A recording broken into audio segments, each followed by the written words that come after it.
Greetings and bienvenue, Midnight Crew. Thank you for returning to this broadcast, and welcome to new viewers joining us for the first time.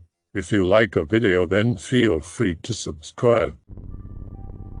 Okay, sit back as I tell you a tale of your tax dollars at work. We had this guy named Stinson. He was a private, came from a rough background, had a shitty childhood, and he sought shelter in Christ. I never gave him a hard time, but other guys did. One day on our joint services support on Haifa Street in Baghdad, he snaps, asks the driver for the Humvee keys because he wants his MP3. Driver shrugs and hands them over. Actually grabs his body armor, magazines and a map of Baghdad, like a boss. Goes to ECP-1 and tells them he's the roving guard. They go to call it in, but fail to take him with them. He just walks out. Stinson is now in Baghdad by himself, determined to take Jaish al-Mahdi and al-Qaeda out at their source. We all get woken up to go find his ass. First platoon spots him. He's in a playground, shooting at the sky. Ask for permission to engage, but get told to take him alive. He may have been the one shooting at a nearby Iraqi police checkpoint. He gets brought in alive, gets sent to Landstuhl for psych evaluation. Tries bullshitting Sergeant King by telling him that he wants to get back to the mission. Sergeant reminds him that he was busted while firing his weapon, and that the very best outcome that he could hope for is to be found insane, or he is going to Leavenworth. Lucky for him, he is found to be batshit crazy. Sent back to Fort Hood for discharge. While waiting for discharge, Jesus tells him to steal a car and run away to Houston, which he does. Gets caught at a traffic stop and is returned to custody at Hood. Car owner doesn't press charges. Discharged as fast as possible. No idea where he is now, but I hope he is doing better. A long time ago during live fire training, we had an arty battalion shoot ridiculously short. If I remember correctly, they were 2 or 3 bags short, something insane like that, and the round ended up landing close enough to a cavalry platoon that several dudes got seriously fucked up by shrapnel. Some even losing fingers and shit. I don't think anyone died because I'm pretty sure I would have heard about it since I was HQ at the time. But still, like, holy fuck, how do you fuck up that badly that you put probably half or 3/4 the charge you're supposed to and end up maiming a platoon of your comrades? And on that note, for a funny story, I remember quite a while after that at a different duty station we had this new guy who talked himself up as being hot shit but turned out to be an absolute dumbass. There's a surprise. He was this dumb, we told him to go do an oil change on a Humvee. We were mechanics, as you might have guessed, and he comes back maybe 20 minutes later saying that drain plug was on there stupid tight but he got it off. But he's not sure where to put the new oil. So we go over there to show him, and as soon as we get next to the truck we're hit with the smell of sulfur.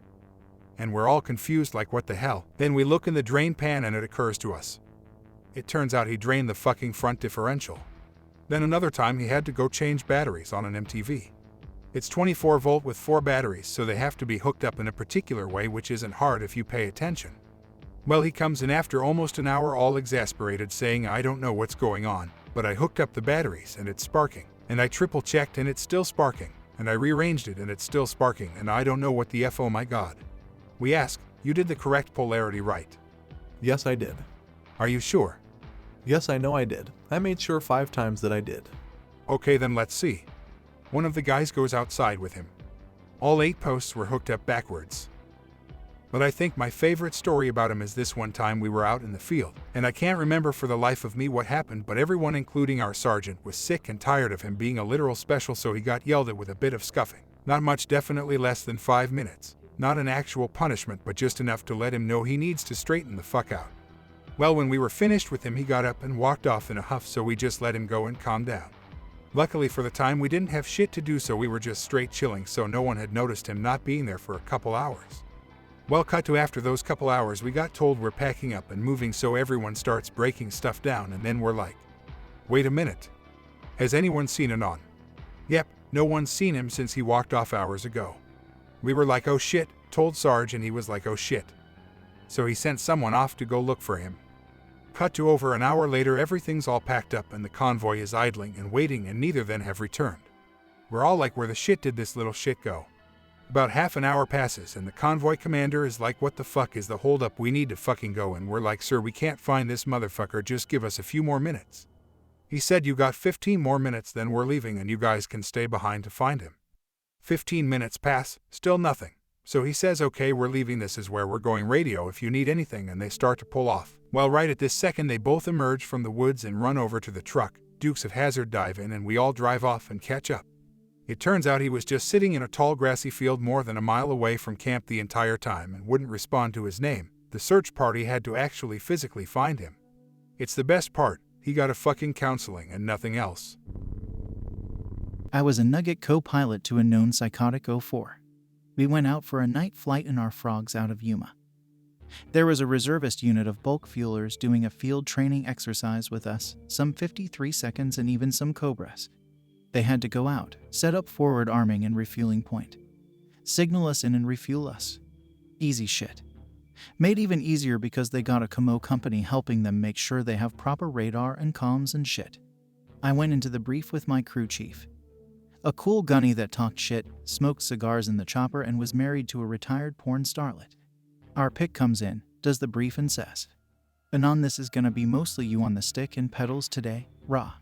I was pumped to be in the command seat for a change and my gunny gave me a thumbs up. We walk out to the flight line at Marine Corps Air Station Yuma at roughly 18:00. It's September and still fucking hot as hell. We're taking a half tank of gas while some random dudes from the attack helo group at Yuma starts throwing big boxes of MREs on our bird. WTF is this shit? Fucking reservists went out without nearly enough food or water. We're gonna run them some old ass MREs and a pallet of Arrowhead. My major and gunny both look at it all disgusted like and make the two lances bringing the shit up open the boxes of MREs and start opening the individual meals up and removing anything good and separating shit into different garbage bags. When these reservists get their MREs, shit will be in pieces and nothing you actually want like coffee, candy or non-fish or egg protein entrees. The good shit goes into white bags. The bad goes in black. We take off about 90 minutes later. Get routed to fly down I-8 at about 800 feet off the deck with only the nav beacon. Lots of power lines and low peaks, so my major is keeping a close eye on me. I'm under instruments and occasionally looking out in our shitty night vision goggles. I can smell the Rocky Patel the chief is smoking at the gun on the back ramp as well as the constant leak of the hydraulics. We get within 10 miles of our FARP, they get their chem lights out and mark the landing zone. I bring the frog in as smooth as my meager first lieutenant abilities will allow. My helmet crackles from the internal comm. We get within 10 miles of our FARP. They get their chem lights out and mark the landing zone. I bring the frog in as smooth as my meager first lieutenant abilities will allow. My helmet crackles from the internal comm. Hold off about 25 feet off and pitch up about 18 and settle back down. Aye, sir. As I put the stick back, my senior pilot to the left dumps and torque and we send a huge wave of sand and blade wash towards the shitty tent city in front of us. I can see a few shittier one-man tents leave the ground. Commo nets just going 80 miles per hour into the desert night. I take some stick out of it. Fuelers pick their asses out of the dirt as we settle and start gassing us up. Shit takes forever because reservists are universally garbage and fuelers are the dumbest assholes in the entire fucking Corps. After we have gas, I get the order to take off. What about their shit we needed to drop off? Oh yeah, hey chief, throw that shit out. As we lift from 20 feet above the ground, the rear ramp lowers the entire way and 3 black trash bags are thrown out. Then a decent-sized crate of plastic water bottles. Our enterprising gunnery sergeant keys up his mic. Fuck reservists. We climb to 500 feet off the dirt. Then I get told to come back around and help drop the white bags. Good story, thanks dude. Speaking of military helicopters, and several mentions of military vehicle keys in this thread. Am no longer in the military or associated with it. Am on more than one government watch list because of reasons, even though I have a clean record and consider myself to be a good, loyal American. Retire and get into lockpicking for fun. End up owning a lockpicking forum on the interwebs, also just for fun. Forum becomes large with heavy daily traffic, including many hits from government IP addresses. Most noticeably several thousand hits every month from IP addresses within a specific IP address range, located in the vicinity of Fort Meade, where no such agency is located. Have troublemaker on lockpicking forum, but he's a vet with PTSD, so I try to cut him some slack. His unit was really in the shit and it fucked him up. The troublemaker ends up posting on my forum a detailed close-up picture of the high-security Medeco key that controls the master electronics cutoff switch for the entire US fleet of Blackhawk helicopters. It's more or less the ignition key for all the Blackhawks, and anyone who uses the picture to make a key copy could ostensibly steal any US Blackhawk helicopter, assuming they can fly it. This is trouble I don't need. Luckily I happened to be online on my forum chat at the moment it was posted, which gave me a pop-up notice of a new upload to the forum. I see the key, read what it is, and drop my spaghetti all over the floor. Look at the hit counter for the picture and it's only been viewed twice. Once by the poster, once by me. I take down the picture immediately, delete it from the server, overwrite the location on the hard drive, and do the same for the image on my own laptop drive. I rip the troublemaker a new asshole and tell him I don't need that kind of attention. He thinks no one from the government would see it here. Tell him every federal intel agency is on the forum. He leaves the forum and never returns. First, I was a conscript in the Brazilian Army in 2010, and besides some unpleasantness with a sergeant, which I was right. Captain made him a new one for that later. It was quite alright. Compared to you all, these are my best stories. First, be another conscript, 30. Basic training camp. Last step before graduating from basic. Night progression course. We're told to leave the FALs and grab these really old bolt-action rifles with no bolts. Pretty sure they were K98K. One by one, we make our way through.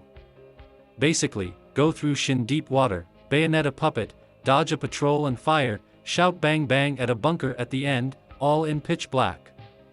Sounds funny, but we were exhausted, and the yelling made it kind of tense. Anyway, there was a sergeant at the puppet bayoneting spot, yelling at us to properly hit it. 30 shoves the muzzle on the puppet. Sarge yells at him to hit it harder. 30 grabs the rifle by the barrel and swings it like a baseball bat. Breaks the stock. Sarge is super mad.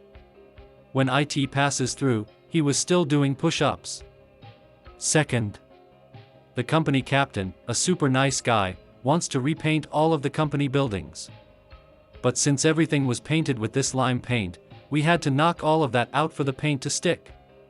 And since these buildings were built in the 50s, the outside cement layer was falling apart. Anyway, the story is, me and some other guys were knocking all of the cement out of a doorway. The captain comes over and says we don't need to knock it all down, only the lime. He grabs a mini pickaxe we were using. Hits once. Half of the cement comes crashing down. He's covered head to boots in dust. He just looks at his boots and says continue. We knocked all that shit down, laughed for days. Third and last one. The company is tasked to deep clean barracks. Friday afternoon, after hours. We only worked till noon on Fridays. A little after we started, the Cokes and Fantas started appearing. Then someone brought a radio. Somehow we got so hyped, we were all singing along to the radio. Someone called the station, and the DJ greeted us on air. We yelled so much the lieutenant in charge of the guard came over and told us to shut up. Eventually told us to leave early. That was a fun day, thinking back.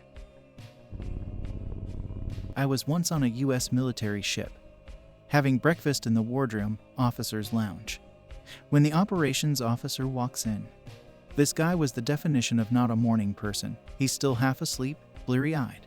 Basically a zombie with a bagel. He sits down across from me to eat his bagel and is just barely conscious. My back is to the outboard side of the ship. And the morning sun is blazing in one of the portholes, putting a big bright-ass circle of light right on his barely conscious face. He's squinting and chewing and basically just remembering how to be alive for today. It's painful to watch. But then the zombie operations officer stops chewing, slowly picks up the phone, and dials the bridge. In his well-known "I'm still totally asleep" voice. He says, Hey, it's an operations officer. Could you shift or bar pet? Yeah, 165, thanks. and puts the phone down. And then he just sits there, squinting, waiting, and then, ever so slowly, I realize that that big blazing spot of sun has begun to slide off the zombie's face and onto the wall behind him. After a moment, it clears his face and he blinks slowly a few times, and the brilliant beauty of what I've just witnessed begins to overwhelm me. By ordering the bridge to adjust the ship's back and forth patrol by about 15 degrees. He's changed our course just enough to reposition the sun off of his face. He's literally just redirected thousands of tons of steel and hundreds of people so that he could get the sun out of his eyes while he eats his bagel. I am in awe. He slowly picks up his bagel, and for a moment I'm terrified at the thought that his own genius may escape him. That he may never appreciate the epic brilliance of his laziness, since he's not going to wake up for another hour. But between his next bites he pauses, looks at me, and gives me the faintest, sly grin before returning to gnaw slowly on his zombie bagel. Be me, mechanic and ironsmith. Irish Army Reserve. Mechanics and reserve have a reputation of being dumb country bumpkins. Get brought over to a seminar in the Netherlands. Have to stand at a stall and talk to people about a tool we use. The seminar hall is packed with people. See a really familiar face in the crowd, wearing an Irish uniform, walk over to see who it is. I can just see him over a bunch of pilots at a booth. Hey! How are you doing? Yell louder than I meant, everyone notices me. Hey! Why is everyone looking at me? Then notice I am talking at the side of a highly polished stall. In the dark end of the concert hall I mistook my reflection for another person. Check officer looks at me like I'm a lunatic. Have to stand there for the rest of the day. Brigadier General finds out and comes over and takes the piss out of me. People pass me notes for the rest of the trip explaining how mirrors work. The year 2000. Swedish Army conscript serving at Boden Base, which is way up north. January, so shit tons of snow everywhere. We have an ancient tractor for snow clearing. The tractor is stored just outside our barracks. 06 in charge of the entire garrison gets up at like 300 every morning to drive the tractor and clear the snow because he loves that shit. Steals a pistol and tries to mail it home to himself. Entire base on lockdown, everyone denied weekend leave. Doesn't make much difference because there's fuck all to do in town anyway. Still, I look for a means of revenge. See the 06 start the tractor one morning. Starting the tractor in Arctic temperatures requires the use of special cartridges full of ether starting fluid. When starting the tractor on ether, it runs at very high revs for like 20 seconds, belching out a huge cloud of diesel soot. I remember I saw some old weather balloons in storage. Steal a weather balloon. Sneak out late one night and tape one of these massive balloons over the exhaust pipe. Stuff the rest of the balloon into the pipe so that it's not easily visible. 06 goes out to plow some snow like usual the next morning. Starts the tractor. The balloon fills up with huge amounts of smoke and microscopic soot particles. The balloon pops and coats everything within a 30-meter radius with a thick layer of soot, including the 06. 06 figures out what happened and is fucking furious. He starts yelling incomprehensibly at nothing and everything for like 30 minutes straight. Threats of criminal charges thrown around. People ripped from their beds at night and interrogated Stasi style. Lockdown continues for 2 more weeks. 06 suddenly convinced that we'll all fail fitness standards and PTs everyone hard as fuck for a month. 06 offers rewards to snitches. The tractor moved to a more secure location. 06 never found out I was responsible. Worth it. In a Navy nuke school. Life sucks, as is tradition.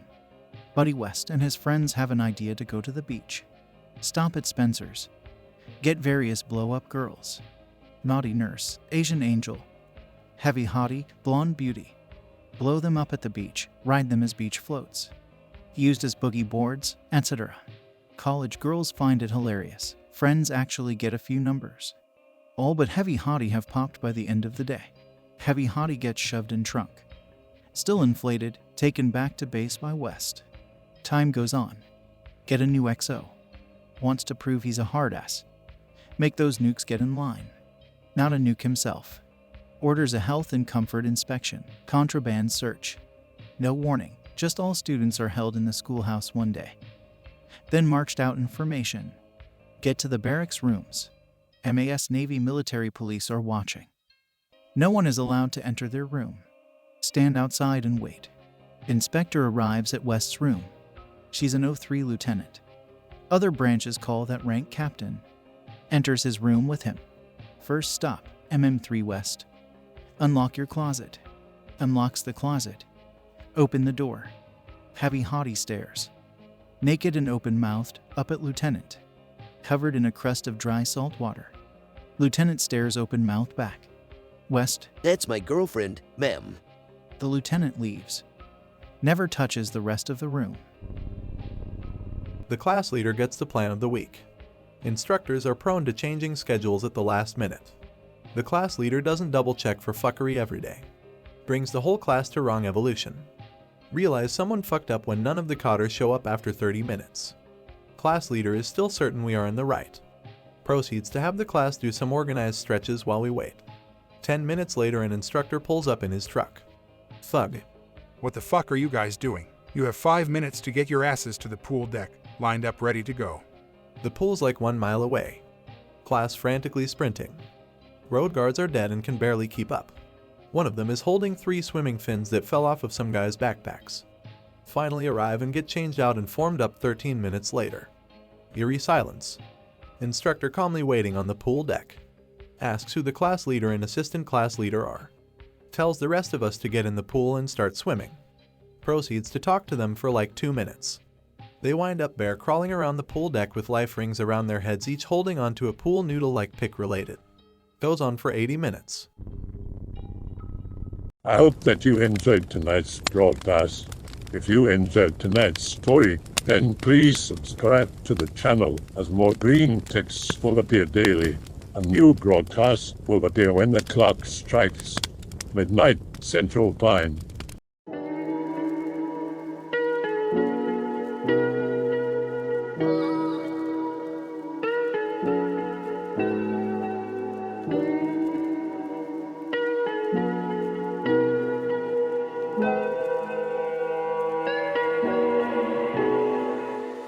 Remember to check out the Odyssey page in the description for a second archive of the channel's videos.